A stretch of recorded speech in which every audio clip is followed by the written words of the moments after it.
We are just a little fish in a very, very big pond.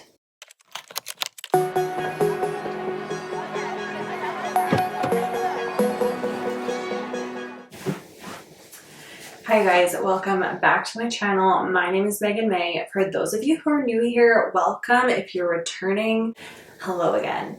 We're going to do something a little bit different today. Usually my channel is all about beauty, fashion, and now we're adding an element into it that is self-improvement, self-empowerment, just going forward with being our best selves, creating that dream life that we've always wanted, and manifesting our goals. I have tried so hard to grow my account on YouTube, and honestly, I feel like I've failed at times. I get imposter syndrome. And now, if you've clicked on this video, I'm sure that you too are also aspiring to be a creator on YouTube. Like me, you don't have hundreds of thousands of followers or millions of subscribers, and we are just a little fish in a very, very big pond. Now, I've watched so many videos on how to grow your YouTube, blah, blah, blah. I'm sure you have too. That's why you clicked on this video. If you want to grow your YouTube with me, alongside me, holding hands, going through all of the strategies that all of these bigger creators have passed down to us, then you've come to the right place. Obviously, that's why you've clicked on this video. In these videos, a lot of the stuff is repetitive. It also doesn't really branch down to specifics. So this is for the lifestyle, beauty, fashion content creators who want to do something on their YouTube. That is my target audience. Hi, hello, how are ya? I know that that's very niche specific, but I wish that there was something like that when I was looking for self-help. I have put together this huge roadmap of brainstorming, and I've classified it as YouTube growth strategy. Now, I've put pillars on here. I've talked about monetary, software, differentiation, niche, purpose, outcome, and schedule. Now, these are the big things that I feel will help me stay on track, keep me organized, making sure I'm not branching out too far off what my strategy is as well. I've put together a list from watching these other content creators and what they've done to grow to hundreds of thousands of millions of subscribers on YouTube, and I've wrote everything down that I feel is helpful that I am not doing. All of the stuff like find your niche, what's your purpose, like all that stuff is included in here, but I don't feel like I need to spend hours on this because I've been in the space already for quite a number of years, and I just want to see that trajectory growth. I don't feel like I want to focus on the little parts, and I know some people that is very controversial, but that is just not what I'm doing, and maybe it works, maybe it doesn't work. Now, I've also looked at content creators within my niche, and also specifically for mindfulness, fashion, and beauty. So let's just get right into it. I'm going to talk about advice from other content creators and what my takeaways are from their videos of how to grow and how to reach your target audience on YouTube and how to monetize off of it. So the first thing is that they always talk about is niche down, find your purpose. What do you want from this? What is your outcome? If you want to solely have the purpose of monetization, you're going to burn out quick, because yes, you may become monetized, but if the passion isn't there and the fire isn't there, it's not going to drive you to continue doing it.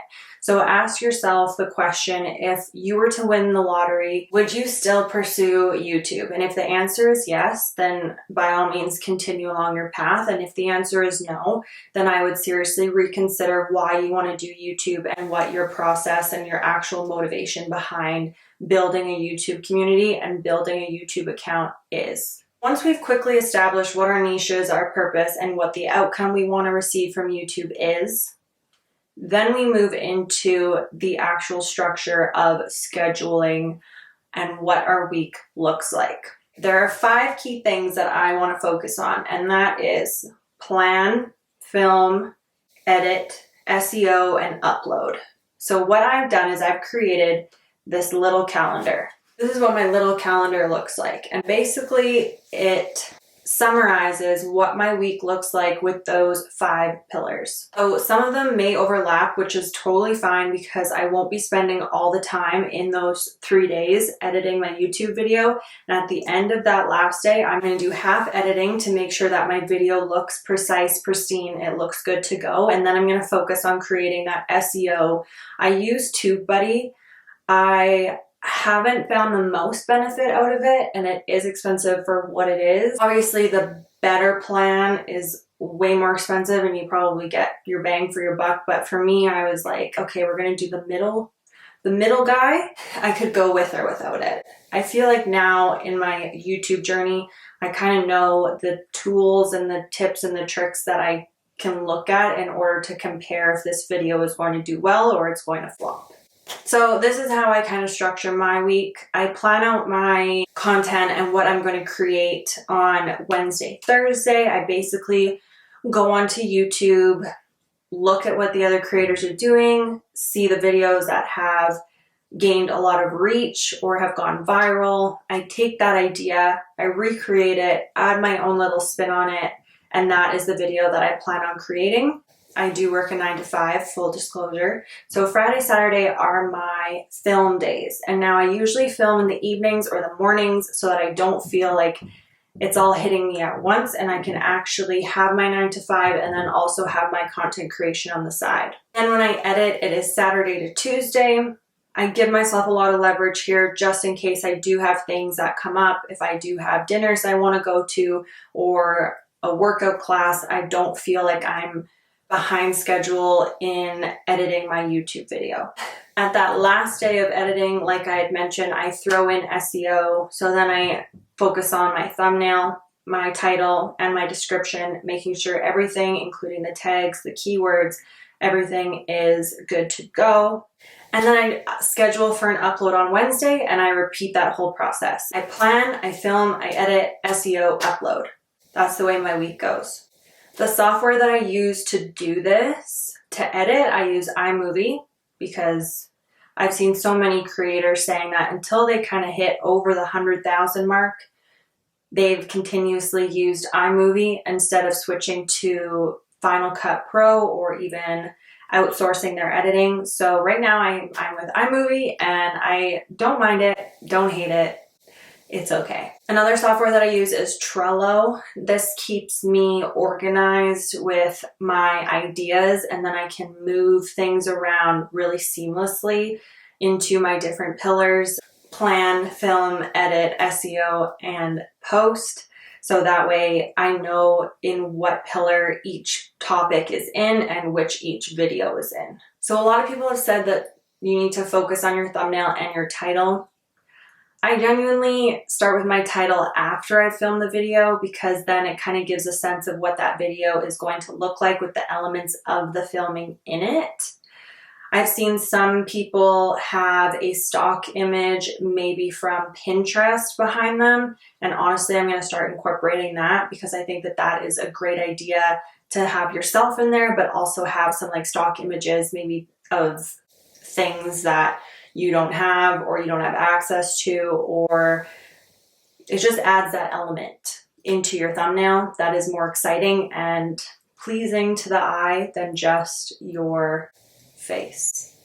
When you're looking at creators that have a big platform, a big following, a lot of their videos have some sort of pain point that they're trying to address. And so that's kind of the strategy that I'm going to be taking in, is more along the lines of the like how to do this, or if you're looking for this, this is a great way, or etc., etc. I think that that is a very clever way to get people to look at your content, but also allow them to know what the video is about. And if they have that pain point, like the title of this video, then they will click on it and they will watch your video. Now, like I was saying before, when making that schedule, make sure that you are consistent and YouTube will reward you. So it's better for the YouTube algorithm if you post relatively once per week than once every couple months, because YouTube is not going to pick up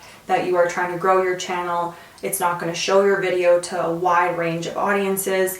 And again, this will allow your YouTube video to circulate to more people the more you're producing. One of the creators that I was looking at her video, she had mentioned that the number of clicks plus the hours of watch time gives your video a favor in the algorithm. So like I said, a high number of clicks plus the hours of watch time gives your video a favorable place in the algorithm. The last thing on my list that I'm going to talk about is to post shorts. And shorts are a great way to, again, reach a wide variety of audience members and to bring them to your long form content on your channel. Sometimes though, I find that shorts will flop, and that's okay because we're all about trial and error right now. So because you are a small account, just continue to stick with it, be consistent, make that schedule, focus on the pain points of your audience within the niche that you're trying to stick with, and I promise, fingers crossed, hopefully we will be able to grow together and create that purpose of what the YouTube community is missing, and that is you. Alright you guys, thank you so much for watching this video. Again, I know it was a little bit different than my current content on my feed, but I wanted to branch out and try something different. Anyways, you guys, I hope that you have a great rest of your day, and I will see you in the next video. Meagan May out.